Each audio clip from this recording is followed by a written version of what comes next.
So last November I was at the Kendal Mountain Festival and I was in the swim session and watched the film of the Frog Whitton Round and heard Dan Duxbury talk about his new record that he set that year, and I was really inspired by it. I thought, wow, that's an awesome challenge, I really love it.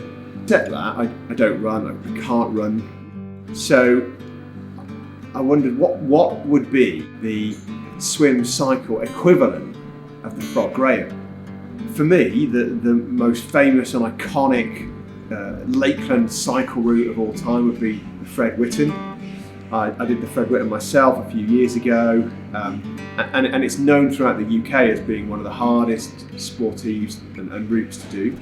And if I were to create a swim cycle route inspired by the Frog Whitton, then where would it go? And my mind was buzzing the whole time I was sat in that swim session. In fact, by the time I'd left that swim session, I'd already bought the domain name www.frogwhittonchallenge.co.uk. So it's going to be something that I anticipate being physically and mentally quite a challenge.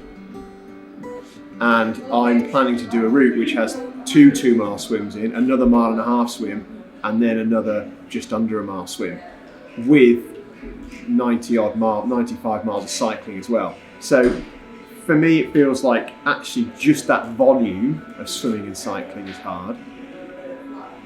Then there's the fact that it's getting out of the water, having been in the water maybe for an hour, some of it might be quite cold, and getting straight onto a bike and cycling uphill, and cycling up some quite steep hills, and repeating that. Biking, swimming, and doing 4 swims over the route. Which is it? 14 degrees it says. It's gonna get up to 18 I think. Right, I'm off. See you later. Don't be late for tea.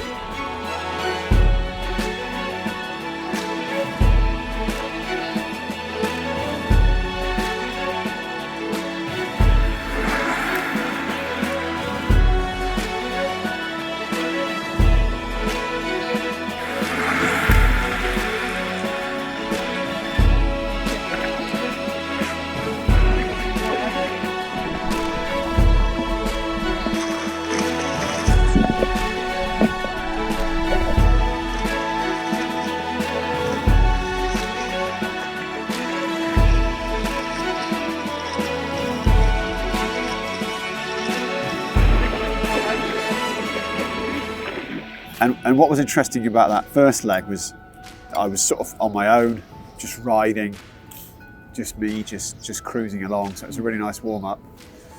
And then dropping down into Ullswater, and that first swim in Ullswater felt quite hard actually. I don't think I was warmed up really. So felt a little bit sort of sluggish and felt a little bit, but actually it was great. It went really well.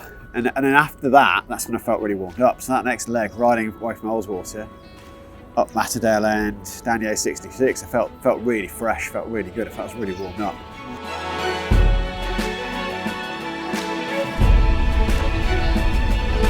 How are you doing, Ben? Good. Yeah, very good.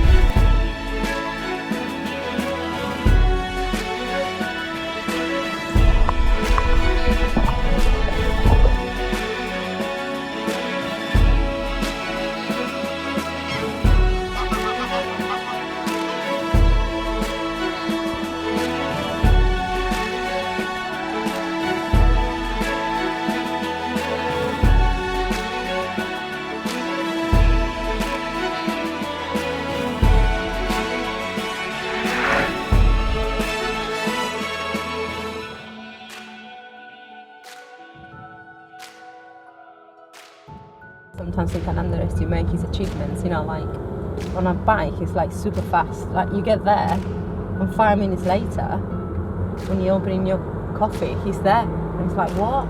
It's just to spoil my coffee. I was just gonna have a coffee.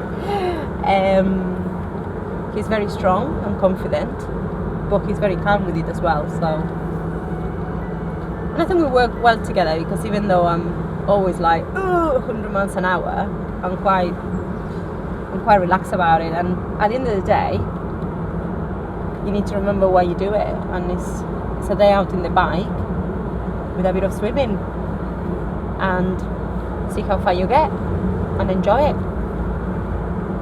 So if you start wondering why you're doing it, you're not doing it for the right reasons, is it? It's like, there's no point. So yeah, I think it's probably the mentality that Ben's got, which is the right approach. It's healthy. It's nice. It's supposed to get lighter. No, it's heavy until about 4 o'clock, according to this. So by the time he gets out, it's got like another hour of heavy rain, and then a bit lighter. I don't really want him going like, well, I mean, it's a car note in the pouring rain downhill. It's not going to be fun, that. So.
Ooh! What's your time? 10:48.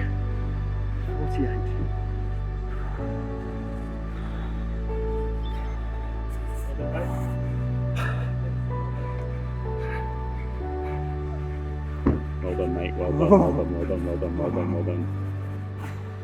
Well done. Have you really enjoyed it, Ben? I have enjoyed parts of it, definitely. That last bit, maybe not so much. It's a bit cold. It's a bit cold. Alright then, well done.